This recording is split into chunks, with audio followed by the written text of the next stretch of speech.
Voilà, donc première partie aujourd'hui, c'est la situation en Atlantique et on va voir un petit peu ce qu'il en est. Alors, vous voyez, depuis, ça faisait 2 semaines, 3 semaines que l'Atlantique était très agité avec 2, 3, 4, voire 5 systèmes monitorés en même temps sur le bassin. On n'en a plus qu'un. Malheureusement, j'aurais tendance à dire, mieux vaut 4 ou 5 qui ne concernent pas, quand on vit aux Antilles, mieux vaut 4 ou 5 qui ne concernent pas les Antilles qu'un seul qui concerne les Antilles. C'est ce que je vous explique toujours quand on parle d'activité d'une saison. C'est aussi une question de perspective. Si vous avez été touché par un cyclone, même s'il n'y en a eu qu'un dans la saison, pour vous, la saison aura été très active. Et c'est un petit peu là, on voit bien qu'il y a moins d'activité sur le bassin atlantique. Malheureusement, la seule activité qu'il y a pourrait, je dis bien pourrait, intéresser la moitié nord de l'arc antillais. Et c'est pas faute de vous en avoir parlé, mais j'y reviendrai un petit peu plus tard quand on débriefera, on parlera vraiment de l'Invest 94 qui est là. Donc vous voyez, pour le reste, c'est quand même plutôt assez calme. Alors, si on continue, regardons un petit peu ce qui se passe. Là, c'est pareil, ça fait quand même 2-3 semaines que je vous dis, attention, lorsque le train des dépressions là, que l'on voit ici sera passé au-dessus de 30-35 nord, l'anticyclone risque de venir, enfin c'est pas risque, va revenir se repositionner à peu près à sa zone habituelle. On le voit, c'est le cas, il est en train de se repositionner. On a une autre zone de haute pression qui est ici et qui va probablement venir rejoindre celle-là. Pour l'instant, on a encore ces hautes pressions là et une petite perturbation là, mais on peut penser qu'à un moment ou à un autre, il va y avoir un regroupement de ces deux zones de haute pression, ce qui fait qu'on a notre crête de pression, ce que je vous explique tout le temps, 2016, qui est la zone où les pressions sont plus hautes, qui est venue se repositionner au niveau de 20 nord, voire même 15 nord par endroit, ce qui fait que notre Invest qui est ici, là, qui est remonté parce qu'il y avait un petit peu de place, qu'est-ce qu'il va faire maintenant ? Il va suivre cette crête, ni plus ni moins. C'est ce que je vous explique toujours depuis plusieurs années. Ce qui fait les trajectoires des cyclones essentiellement, c'est la bataille quasi permanente entre les hautes et les basses pressions. Et les basses pressions ne peuvent pas traverser comme ça. Elles peuvent éventuellement traverser très rarement lorsque la zone de haute pression est très faible et que la zone de basse de pression est très creuse. Par exemple, si on avait un ouragan de catégorie 5 ici, avec un anticyclone 2020, il est possible que l'anticyclone puisse céder. Mais là, en l'occurrence, ce n'est pas le cas. On voit bien, on a une zone de basse pression qui est à 1012, c'est une onde encore, et on a un anticyclone qui n'est pas très puissant, qui est à 1020, mais qui est là. Donc, l'anticyclone va résister. Et si vous regardez bien la ZIC, ça c'est pareil, je vous le dis toujours, la ZIC, elle ne fait que suivre, en fait. Alors là, elle est... Très sincèrement, je suis un peu étonné de la position de la ZIC parce que c'est rare qu'elle soit aussi proche de l'isobar à 1016. Franchement, d'habitude, la ZIC, elle se situe toujours 10-15 degrés plus au sud que l'isobar à 1016. Là, elle est vraiment contre l'isobar à 1016. Il faut dire qu'on n'a pas d'isobar à 1012, puisque le 1012, il est là. Au lieu de repartir et de traverser comme d'habitude, il repart vers l'Afrique. Donc, on a encore un schéma de pression qui est... Et vous voyez, son pendant côté ouest, il est ici. Donc, on a encore un schéma de pression. On a un schéma de pression, qui, sur la moitié nord, est en train de se réinstaller, à peu près traditionnellement, mais qui, sur le sud de la région de développement majeur, est encore un peu atypique, avec un 1016 qui est quasiment sur l'équateur, ce qui est tout à fait anormal. L'équateur, on n'est pas dans la ZIC parce que la ZIC est toujours un petit peu plus haute, mais c'est rare qu'on ait un 1016 un 1016 qui est lié à l'anticyclone de l'Atlantique Sud qui se retrouve au-delà de l'équateur. Ça, franchement, j'ai pas beaucoup de souvenirs. Voilà. Donc, on a un petit décalage de l'ensemble des hautes pressions de l'Atlantique Sud et de l'Atlantique Nord. Comme ça, et ce qui fait que la ZIC, elle se tient à distance de cette zone-là, et que donc voilà, elle est plutôt ici. Alors notre Invest suit la ZIC, et vous voyez la ZIC pour l'instant elle fait ça, donc notre Invest va faire exactement la même chose, va redescendre, longer cette crête pour revenir monter ici. Encore une fois, on en parlera après. Ce que nous apprend ce schéma de pression, tout d'abord qu'il y a quand même beaucoup d'activités dépressionnaires sur l'Atlantique toujours. On a une zone, 2 zones, 3 zones, 4 zones, 5 zones avec celle-là et une 6e qui s'apprête à sortir. Donc l'Atlantique est toujours agité, sauf qu'il n'est plus agité en termes cycloniques. Pour l'instant, il est agité en termes de minimum de pression et de zones perturbées, mais pas de cyclone. Nous, autre chose aussi qu'il faut retenir de cette situation-là, c'est que on voit l'anticyclone, même s'il s'est repositionné à peu près là où il est normalement, il n'empêche que, comme le 1012 est très perturbé par cette zone dépressionnaire ici, donc du coup on se retrouve avec un gradient de pression qui est assez faible, même très faible, quasiment ici, un petit peu plus élevé là, mais pas beaucoup, ce qui fait qu'on a très très peu de vent en fait, et que donc du coup on a très peu d'apport, toujours pareil, de sable et d'air sec sur la région de développement majeur du fait de ce schéma de pression. Alors ça c'est pas du tout... Alors c'est pas une bonne nouvelle, c'est pas très grave, parce que maintenant on est, si on avait du sable qui arrivait, il arriverait derrière à 94 N, donc, mais pour ce qui pourrait sortir d'Afrique, et on va le voir à la fin de cette première partie, il va encore en sortir ces prochains jours, ça serait bien qu'on puisse avoir un peu de sable qui vienne, parce que va pas falloir attendre grand chose du cisaillement ces prochaines semaines. Et l'eau est encore extrêmement chaude en proximité, mais on va voir ça après.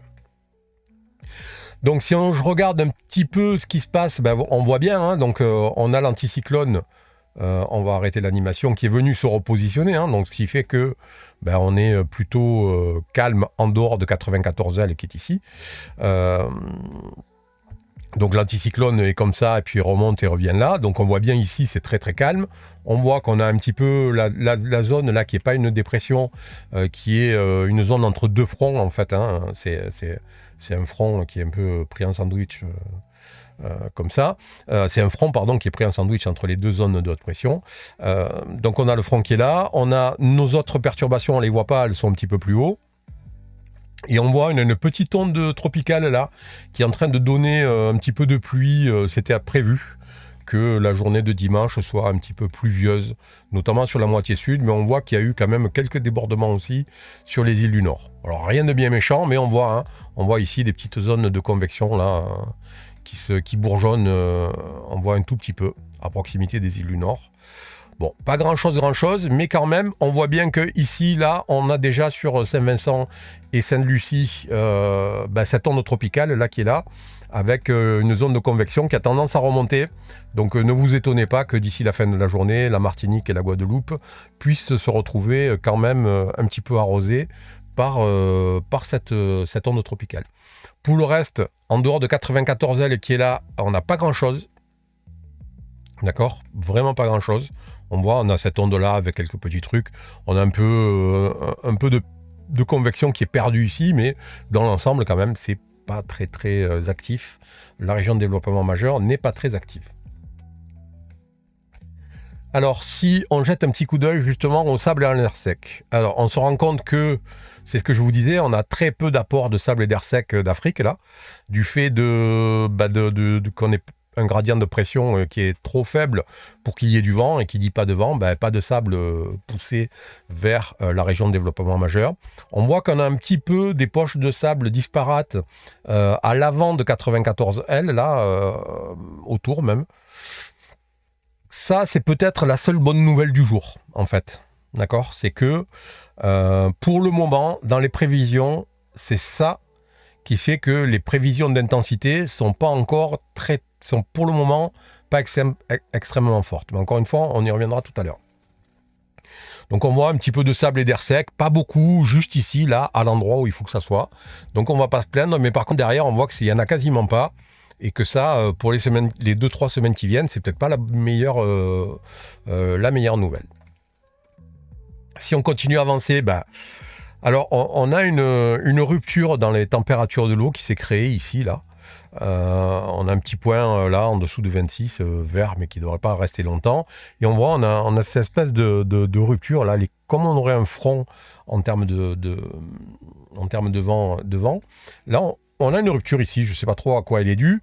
Donc, alors pour l'instant, donc 94 elle est par là, elle est dans une zone où l'eau n'est pas excessivement chaude, 26 et demi, 27, et ça va être le cas pour les 3 prochains jours à peu près. D'accord ? Elle est par là, elle va descendre, venir là. La question qui se pose, c'est à 50 ouest, qu'est-ce qui va se passer ? Là aussi, je ne vais pas spoiler, on y reviendra un peu plus tard. Mais pardon, oui, dernière chose qu'on n'a pas regardé, c'est qu'on voit autour de l'Arc Antillais, c'est toujours extrêmement chaud, 30, 29,5 ici, 29 là, 30,5 quasiment partout, 31 au sud de Porto Rico et de la République dominicaine. Bon, c'est toujours très très chaud et c'est bien entendu quasi 2 degrés plus chaud que ce que ça devrait être à cette époque-là. On reste sur des volumes sur des niveaux de température d'eau dans cette zone-là qui sont tout à fait hors normes. Mais là, pour le coup, hors normes, hein, on est le 13 octobre. Le 13 octobre, ça fait déjà quasiment un mois que la température de l'eau devrait commencer à être en décrue. Depuis un mois, elle s'est stabilisée, voire elle a encore légèrement augmenté. Donc on voit bien, on a un vrai problème ici et qui est persistant depuis maintenant quasi 2 ans. Ça continue à poser beaucoup de questions pour les années qui viennent sur la Caraïbe en général et sur les Antilles en particulier. Les petites Antilles et grandes Antilles en particulier. Donc voilà, on va se souvenir bien de ça pour la deuxième partie. Au niveau du cisaillement, alors c'est assez simple, hein, c'est quasi zéro. Voilà. Tac, on voit un petit peu. Alors en fin de période, là, même en début de semaine prochaine, on a du cisaillement qui pourrait venir se réinstaller, mais on sait que le cisaillement, au-delà de 2-3 jours, la prévision n'a pas beaucoup de sens. Donc ce qui nous intéresse pour le moment, c'est là, hein, c'est d'ici mercredi, jeudi, que notre Invest qui est ici s'approche un petit peu. Vous voyez que dans la prévision, il est déjà bien redescendu. On voit bien, hein, il n'y a pas de cisaillement. Il y en a un petit peu, une petite zone ici due à ce creux, à cette zone d'altitude là, et un petit peu de cisaillement qui est tout simplement dû à l'outflow, à la divergence de notre Invest ici, qui commence à prendre un petit peu de vigueur, puisqu'il est prévu à 1009 à cet endroit-là. Mais globalement, pour cette semaine, pas de cisaillement. Donc, c'est pas de là que viendra la solution pour lutter contre 94L qui est ici. Enfin, on va regarder un petit peu la prévision. On va revenir sur le GFS pour être cohérent du début jusqu'à la fin. Voilà. La prévision de précipitation. Hein, donc, on voit sur les 24 prochaines heures, 48 prochaines heures, de la précipitation sur la moitié sud de l'Arc-en-Tillé du fait de cette petite onde tropicale là qui est en train de passer. On voit qu'on a un petit peu d'humidité par là. On voit surtout que c'est ici que ça se joue beaucoup et un petit peu plus au sud. Donc quand on continue à avancer, voilà. Alors le GFS, lui, voit pas de vrai renforcement et un passage de la zone pluvio-orageuse entre la Martinique et la Guadeloupe. Mais globalement, on voit bien que pour la fin de la semaine, ça pourrait être assez humide sur la moitié nord de l'Arc-en-Tillé, voire sur la totalité de l'Arc-en-Tillé. D'accord ? Le passage de cet Invest-là, quoi qu'il en soit, ça va amener de la pluie. Même si ça reste une onde tropicale, ça pourra amener de la pluie. Et si ça se renforce, ça pourra en amener encore un petit peu plus. Alors, parlons 2 secondes de ENSO. On voit que maintenant, ça fait largement plus d'un mois qu'on est sous les 0,5 degrés. Hein, puisque ça a commencé à partir là. Ça a un peu retouché les moins 0,5 le 1er septembre, mais c'est redescendu. Donc la prochaine mise à jour de l'état de l'oscillation ENSO aura lieu jeudi. Il fait peu de doute que jeudi, on va passer un épisode de La Niña. D'accord ? C'est à peu près... si on n'y passe pas, c'est qu'il y a un truc qui m'échappe, mais normalement, jeudi, on devrait passer un épisode de La Niña, officiellement. Encore une fois, c'est juste une convention, ça ne change rien. On voit bien qu'il y a peu de cisaillement et qu'on est dans les faits en termes de circulation atmosphérique, notamment d'altitude. On voit bien, on est déjà en épisode de La Niña en fait. Même si on n'y est pas officiellement, on y est déjà. Comme des fois, il peut y avoir on peut avoir de l'eau très très chaude dès le mois de mai et puis des invêtes qui circulent, même si on n'est pas en saison cyclonique officielle, d'accord ? Donc c'est un petit peu... Ah merde, pardon, c'est un petit peu la même chose. Ah, alors j'aime pas quand ça fait ça, parce que quand je touche mon micro, la plupart du temps, ça se met à mal tourner. Bon, si ça grésille, dites-moi-le dans le chat, parce que je surveille le chat du coup. Donc je disais, normalement, on devrait passer officiellement en épisode de La Niña ce jeudi. La vraie bonne nouvelle, c'est que on pourrait avoir un épisode de La Niña assez faible et très court. Je vous en ai déjà parlé dans les lives précédents. La prévision de la Niña, elle va pour le moment jusqu'en mars-avril. Donc du coup, ça pourrait dire que la saison prochaine, on pourrait éviter d'être un épisode de la Niña. Ce qui est une très très bonne nouvelle parce que l'épisode de la Niña veut dire qu'il y a très peu de cisaillement sur la zone et donc potentiellement, merci, c'est ok, merci à vous, et que donc potentiellement on pourrait avoir plus de cyclones, enfin en tout cas des cyclones plus fréquents et qui à des conditions de développement cyclonique plus favorables. Donc ça c'est la bonne nouvelle. Il y en a deux en fait dans la même chose, c'est que le passage en La Niña s'est fait tard dans la saison alors qu'il a été prévu en août, fin août, début septembre jusqu'au mois de juin. Donc il a été reculé, ce qui n'a pas forcément aidé à ce que la saison soit plus calme, mais un tout petit peu. Et qu'il ne devrait pas, contrairement aux années précédentes, on a eu des épisodes de La Niña qui ont duré jusqu'à 2-3 ans, hein, rappelons-nous, 2020, 2021 et 2022. 3 saisons d'affilée de La Niña, ou 2021, 22, 23, je ne me rappelle plus. Enfin, on a eu 3 saisons d'affilée La Niña. Là, pour une fois, on va avoir, normalement, si les prévisions sont bonnes, un épisode de La Niña beaucoup plus court. Et donc, c'est toujours une bonne nouvelle. Et il faut prendre les bonnes nouvelles pour ce qu'elles sont et en profiter. Alors, jetons un petit coup d'œil. Ah zut, comme d'habitude, cette image se charge mal. On va la recharger. Ouais, elle est là. Je vous disais, les jours qui viennent ne vont pas être de tout repos pour ce qui sort d'Afrique. Malheureusement, vous le voyez bien. Beaucoup d'activités. Une mousson très très active pour la période. Encore une fois, on est mi-octobre. Normalement, on a une décrue de la mousson déjà à ce moment-là. Et là, on voit bien que la ceinture tropicale en Afrique est extrêmement active. Beaucoup de petites zones de perturbées, de cellules plus orageuses, de convection. Beaucoup d'activités orageuses. Donc voilà, il ne faut pas s'attendre à ce que les 10 jours qui viennent soient calmes au niveau des perturbations qui vont arriver en Atlantique. D'accord ? Ça, il faut bien le garder à l'esprit. C'est pas ce qui va arriver.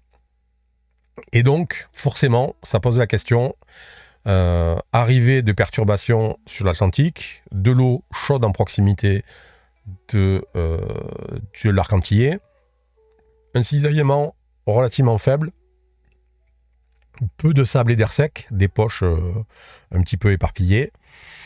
Voilà, tout est en place pour que la fin de la saison soit plus active que ce qu'on a l'habitude de voir. Malheureusement, mais ça, je vous l'indique quand même depuis déjà plusieurs semaines, et on y est, tout est en place. Alors, est-ce que ça va se passer, est-ce que ça va pas se passer, ça je peux pas vous le dire.